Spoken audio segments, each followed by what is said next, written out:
Hello दोस्तों, कैसे हैं आप। तो फ्रेंड्स, आज की इस वीडियो में मैं एक्सप्लेन करूंगा the chronicles of Narnia the voyage of the down traders, जो 2010 में रिलीज हुई थी, जो कि इस सीरीज का थर्ड पार्ट है।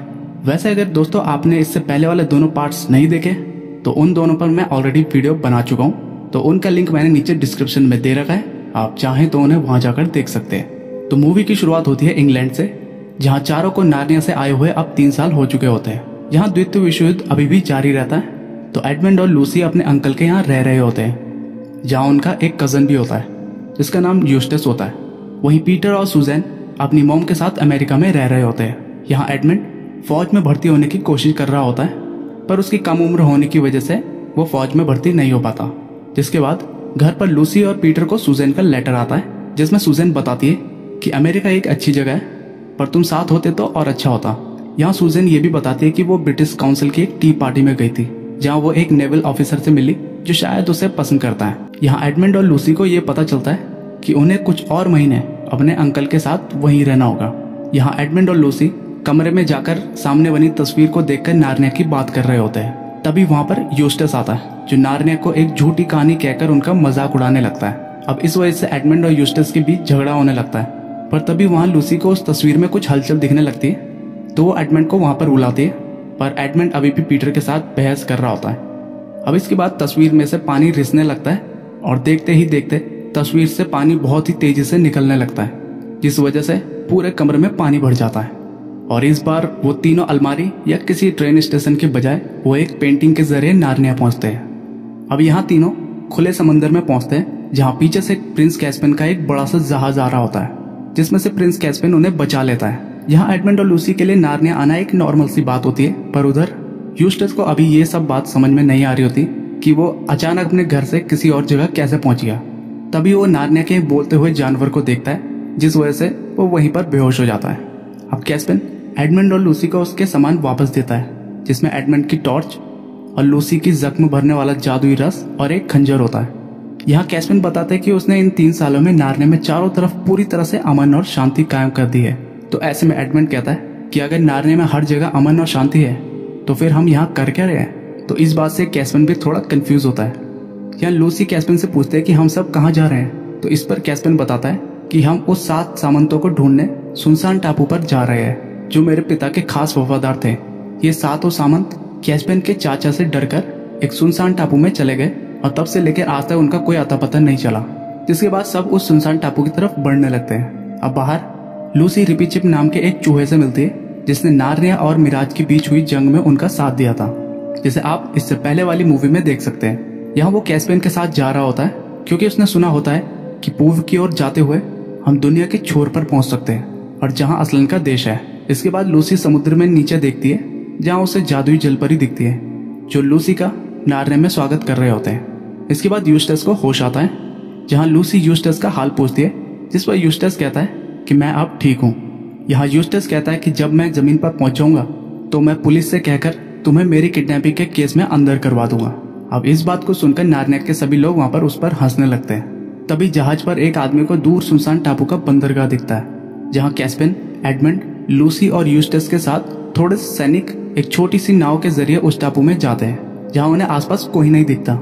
जिसके बाद वो आसपास छानबीन करने लगते हैं। जिसके बाद वो एक बड़ी सी बिल्डिंग में जाते हैं, जहां उन पर अचानक गुलामों के सौदागरों का हमला हो जाता है, जहां वो उनसे लड़ने लगते हैं। पर तभी एक सौदागर यूस्टस को पकड़ लेता है, जिसके बाद वो लूसी और यूस्टस को बेचने के लिए ले जाता है, और एडमंड और कैस्पियन को एक काल कोठरी में कैद कर लिया जाता है। यहाँ एडमंड और कैस्पियन को काल कोठरी में एक सामंत कैद दिखता है, जो कैस्पियन को पहचान लेता है। दूसरी तरफ वहाँ बाहर की तरफ कुछ लोगों को नाव में बिठाकर समुद्र में भेजा जा रहा होता है। दरअसल ये वो लोग होते हैं जिन्हें किसी ने नहीं खरीदा होता है। तभी अचानक समुद्र में एक हरा सा धुंध आता है, और इसके बाद सभी लोग गायब हो जाते हैं। यहाँ सामंत बताता है कि सबसे पहले ये धुंध पूर्व में देखी गई थी, जिसका पता लगाने गए सामंत आज तक वापस लौटकर नहीं आए। अब एडमंड और कैस्पियन किसी तरह उस काल कोठरी से बाहर निकल आते हैं, और तभी वहाँ बाहर नार्निया के बाकी के लोगों का हमला हो जाता है, जिसके बाद वहाँ के सभी लोग आजाद हो जाते हैं। अब कैस्पियन वहाँ से जा रहा होता है, तभी एक आदमी आता है जो उनके साथ चलने को कहता है और बताता है कि उसे समुद्र के बारे में काफी कुछ नॉलेज है। तो इस पर कैस्पियन उसे अपने साथ ले चलता है। आखिर में वो सामंत उन्हें एक तलवार देता है, जो असलन ने कैस्पियन के पिता को दी थी नार्निया की रक्षा करने के लिए। जिसके बाद सभी पूर्व की ओर उस धुंध का पता लगाने के लिए निकल जाते हैं। अब यहाँ यूस्टस अपने नार्निया के सफर को अपनी डायरी में लिख रहा होता है और यहाँ यूस्टस को भूख भी लग रही होती है, तो वो अंदर जाकर एक संतरा चुराता है जिसे रिपीचिप देख लेता है और इसके बाद यूस्टस और रिपीचिप के बीच एक हल्की फुल्की तलवारबाजी होने लगती है। इस तलवारबाजी में रिपीचिप यूस्टस को तलवारबाजी के कुछ पैतरे सिखाने लगता है। तभी यहाँ लूसी को जहाज पर एक छोटी सी लड़की मिलती है जो उस आदमी की बेटी होती है जो कैस्पेन के साथ आया होता है। अब तभी उन्हें दूर एक टापू दिखता है जहाँ कैस्पेन सबको आज रात यहीं आराम करने और अगली सुबह पूरा टापू छानने का प्लान बताता है। यहाँ रात के वक्त कुछ अदृश्य जीव जिनके पैरों का साइज काफी बड़ा होता है वो लूसी को अगवा कर अपने साथ ले जाते हैं और काफी दूर जाने के बाद वो लूसी को एक अदृश्य घर में जाकर ऊपर रखे बुक ऑफ इनकेंटेशन को ढूंढकर उस मंत्र को पढ़ने को बोलते हैं जो अदृश्य को सामने ले आए, जिसके बाद लूसी अंदर चली जाती है। अब अगली सुबह कैस्पेन को लूसी वहां नहीं दिखती तो सभी मिलकर उसकी छानबीन करने लगते हैं। वहां लूसी को वो बुक मिलती है जिसके अंदर उसे कई तरह के मंत्र मिलते हैं, जिसमें उसे एक ऐसा मंत्र मिलता है जिससे वो जिसकी तरह बनना चाहे वो बन सकती है। और यहाँ पता चलता है कि लूसी अपनी बड़ी बहन सूजन जैसा बनना चाहती है क्योंकि सूजन खूबसूरत होती है। अब इसके बाद लूसी उस पेज को फाड़कर अपने पास रख लेती है। बाद में लूसी अदृश्य वाला मंत्र पढ़ती है जिससे वो जीव सबको दिखाई देने लगते हैं जिन्हें डफलपर्ट्स कहा जाता है, जो कि सिर्फ एक बड़े पैर वाले बौने होते हैं। तभी वहाँ लूसी और जादूगर कोरिया किन आते हैं। यहाँ जादूगर डफलपर्ट्स पर रुई फेंकता है जिससे वो डर कर भाग जाते हैं। इसके बाद जादूगर सभी को अपने महल में लाता है जहाँ वो उनके सामने एक जादुई नक्शा रखता है जिसमें वो उन्हें अंधेरे टापू के बारे में बताता है जहाँ हर तरह की बुराइयां बसती है। यहाँ लूसी पूछती है कि हम इसे खत्म कैसे कर सकते हैं, तो जादूगर बताता है तुम्हारी इस तलवार जैसे 6 और तलवारें हैं जिसके लिए तुम्हें नीले तारे के पीछे पीछे रोमांटू टापू पर जाके सभी तलवार को असलन की टेबल पर रखना होगा। यहाँ जादूगर ये भी बताता है कि ये तुम्हारी परीक्षा है क्योंकि जादू तुम्हें लुभाने के लिए कुछ भी कर सकता है, इसलिए बस हिम्मत रखना। अब इसके बाद सभी खुले तूफानी समुद्र में आगे बढ़ने लगते हैं जहाँ 14 दिन तक उन्हें जमीन का दूर दूर तक कोई निशान नजर नहीं आता। अब यहाँ उनके पास सिर्फ 2 हफ्तों का राशन बचा होता है पर कैस्पेन फिर भी उन्हें आगे बढ़ते रहने को कहता है। अब रात के वक्त लूसी उस कागज को निकालकर मंत्र पढ़ती है और आईने के सामने जाती है जिसमें वो खुद को सूजन जैसा दिखती है। तभी वो आईना दरवाजे की तरह खुलता है जिसके जरिए वो एक पार्टी में जाती है जहाँ उसे पता चलता है कि उनकी लूसी नाम की कोई बहन ही नहीं है। तभी लूसी जोर से चिल्लाती है जिसके बाद आईने में लूसी को असलन दिखता है जो लूसी को उसकी खुद की काबिलियत पर शक न करने और अपने आप से दूर न भागने को कहता है। और तभी लूसी की नींद खुलती है और यहाँ पता चलता है कि ये तो बस एक सपना था। तो लूसी उस कागज को आग में फेंक देती है। वहाँ एडमंड और कैस्पेन को भी बुरे सपने आ रहे होते हैं जहाँ एडमंड को सपने में व्हाइट विच दिखती है। अब अगली सुबह सब एक टापू पर पहुंच जाते हैं जहाँ उन्हें नीचे एक गुफा दिखती है जिसमें उन्हें एक तालाब दिखता है। अब इस तालाब के पानी को छू लेने भर से ही वो इंसान या वो चीज सोने में बदल जाती है। यहाँ तालाब में उन्हें एक सामंत दिखता है जो शायद उस तालाब में कभी गिर गया होगा जिसकी वजह से वो पूरा सोने में बदल गया होता है। यहाँ एडमंड उस सामंत की तलवार को अपनी तलवार से बाहर निकालता है और कुछ देर बाद यहाँ हम देख सकते हैं कि एडमंड और कैस्पेन पर भी जादू का असर होने लगता है जिसकी वजह से वो आपस में लड़ने लगते हैं। पर लूसी बीच में आकर दोनों को समझाती है और उनकी लड़ाई बंद करवाती है। उधर यूस्टस घूमते हुए एक ऐसी जगह पहुंचता है जहाँ हर तरफ सोने की बनी चीजें होती है, तो वो लालच में आकर उन सभी को बटोरने लगता है। और यहीं एक कंकाल भी होता है जिसके हाथ में एक सुनहरा सा कड़ा होता है, तो यूस्टस उस कड़े को निकालकर खुद पहन लेता है। वहाँ दूसरी तरफ सब वापस जाने लगते हैं तो लूसी पूछती है कि यूस्टस कहाँ है। इसके बाद सभी यूस्टस को ढूंढने लगते हैं। इसके बाद वो यूस्टस को ढूंढते ढूंढते उस जगह पहुंचते हैं जहाँ यूस्टस की डायरी और उसके जले हुए जूते मिलते हैं। तो एडमंड को लगता है शायद यूस्टस मर गया है। यहाँ उन्हें सामंत की एक लाश मिलती है और यहाँ उन्हें वो तीसरी तलवार भी मिल जाती है जिसे लेकर वो वहां से जाने लगते हैं। वहां तभी जहाज पर एक ड्रैगन आता है जिस पर सभी तीर से हमला करने लगते हैं, जिसके बाद वो एडमंड को पकड़कर एक जगह ले जाता है जहां पर जमीन पर लिखा होता है आई एम यूस्टस, यानी कि मैं यूस्टस हूँ। अब दरअसल नार्निया के ड्रैगन के खजाने को चुराने की वजह से यूस्टस को श्राप लग जाता है जिस वजह से वो ड्रैगन में बदल जाता है। अब सब लोग आज की रात उस टापू पर ही बिताते हैं जहाँ यूस्टस दुखी होता है। तो ऐसे में रिपीचिप आकर उसे समझाता है कि खास चीजें खास लोगों के साथ ही होती है और शायद ये एक संकेत है कि तुम्हारी किस्मत में भी कुछ खास है। इसके बाद रिपीचिप यूस्टस को अपनी कहानी सुनाने लगता है और अब अगली सुबह सबको वो नीला तारा दिखता है जो उन्हें रोमांटू टापू का रास्ता दिखाएगा। यहाँ सब तैयार होते हैं और आगे बढ़ने की कोशिश करते हैं पर हवा ना चलने की वजह से जहाज वहीं पर रुका रह जाता है और आगे नहीं बढ़ पाता। ऐसे में तभी यूस्टस अपनी पूंछ से जहाज को खींचने लगता है और सभी अब आगे बढ़ने लगते हैं। अब इसके बाद सभी उस रोमांडो टापू पर पहुंच जाते हैं, जहां छानबीन करते वक्त उन्हें एक टेबल पर बहुत सारा खाना दिखाई देता है, पर कैस्पियन वो खाना खाने से सबको मना कर देता है। तभी उन्हें सामने 3 सामंत दिखाई देते हैं, जिनके आसपास घास फूस जमी हुई होती है। यहाँ वो अभी भी जिंदा होते हैं, क्योंकि उनकी सांसें अभी भी चल रही होती है।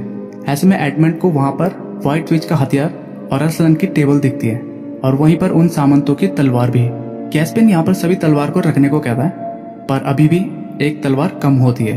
तभी वहां आसमान से वो तारा नीचे आने लगता है, जो एक सुंदर सी लड़की में बदल जाती है। यहाँ वो उन सामंतों के बारे में बताती है, जो यहाँ आने से पहले ही पूरे पागल हो चुके थे और एक दूसरे की जान लेने की कोशिश कर रहे थे। तो इन्हें जादू से सुला दिया गया, और ये तब जागेंगे जब सब कुछ ठीक हो जाएगा। बाद में वो तीनों को वो अंधेरे टापू दिखाती है और बताती है कि तुम्हें वो आखिरी तलवार वहीं मिलेगी। जिसके बाद वो तारा बनकर वापस आसमान में चली जाती है।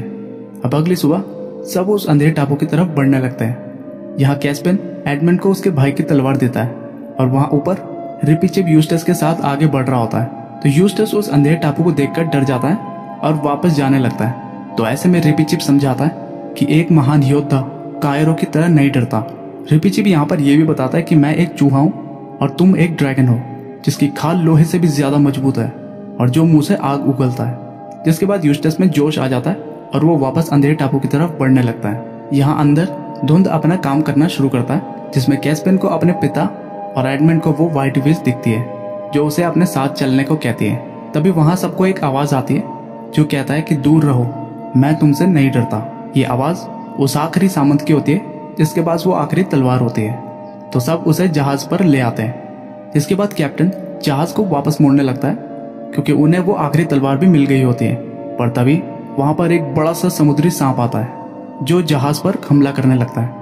वहां ऊपर यूस्टस उस सांप पर आग उगल रहा होता है, पर वो सांप यूस्टस को एक चट्टान पर पटक देता है। पर यूस्टस फिर से आकर उस सांप पर आग उगलता है, और इस बार उस सांप पर आग लग जाती है। यहाँ सामंत यूस्टस को भी एक दुश्मन समझ बैठता है, तो वो अपनी तलवार यूस्टस पर मारता है, जो यूस्टस की ड्रैगन की चमड़ी को पार कर जाती है, जिसकी वजह से यूस्टस वहां से भाग जाता है। अब यहाँ पर सांप जहाज को लपेट कर तोड़ने लगता है, और उधर यूस्टस जमीन पर जख्मी हालत पर पड़ा होता है। तभी वहां पर यूस्टस असलन को देखता है, जो कि एक जोरदार दहाड़ मारता है, जिससे यूस्टस नॉर्मल हो जाता है। अब इसके बाद यूस्टस उस तलवार को टेबल पर रखने लगता है, पर वो हरा धुंध उसे आगे बढ़ने से रोक रहा होता है। उधर वो सांप अपना फन फैलाता है, जो कि सांप का अपना गुस्सा दिखाने का तरीका होता है। पर उधर यूस्टस उस तलवार को उस टेबल पर रख देता है, जिसकी वजह से एडमंड की तलवार चमकने लगती है, यानी कि अब एडमंड की तलवार ज्यादा ताकतवर हो चुकी होती है। यहाँ व्हाइट विच एडमंड को बहकाने की कोशिश करती है, पर एडमंड उस सांप को मार डालता है, जिससे आसपास का जादुई धुंध अब हटने लगता है। और तभी सभी को वहां पर वो लोग दिखाई देने लगते हैं, जिन्हें धुंध ने गायब कर दिया था। अब इसके बाद सबको वहां हर जगह सफेद फूल दिखाई देते हैं, जहां से आगे असलन का देश होता है। तो सब आगे बढ़ने लगते हैं। यहाँ एक जमीन पर एक बड़ी सी लहर रुकी होती है, और यहीं पर उन्हें असलन भी दिखता है, जिससे वो सब बात करने लगते हैं। यहाँ रिपीचिप असलन के देश आने के लिए उससे पूछता है, तो असलन कहता है कि मेरा देश तुम जैसे साफ दिल वालों के लिए ही है। जिसके बाद रिपीचिप सबसे गले लगता है, और उस लहर के जरिए वो असलन के देश की तरफ निकल जाता है। यहाँ असलन लूसी और एडमंड को कहता है कि तुम्हारा नार्निया का सफर बस इतना ही था, और अब तुम फिर कभी नार्निया नहीं आ पाओगे। अब असलन यहाँ पर एक जोरदार दहाड़ के साथ एक रास्ता बनाता है, जो सीधा उनके घर की तरफ जाता है। यहाँ पर यूस्टस पूछता है कि क्या मैं कभी वापस आ पाऊंगा। तो असलन बताता है कि आने वाले वक्त में शायद नार्निया को तुम्हारी जरूरत पड़े। जिसके बाद तीनों उस रास्ते में आगे बढ़ते हैं, जहाँ से वो सीधे अपने घर पर पहुंचते हैं, जहाँ का पानी अब वापस से तस्वीर के अंदर जा रहा होता है।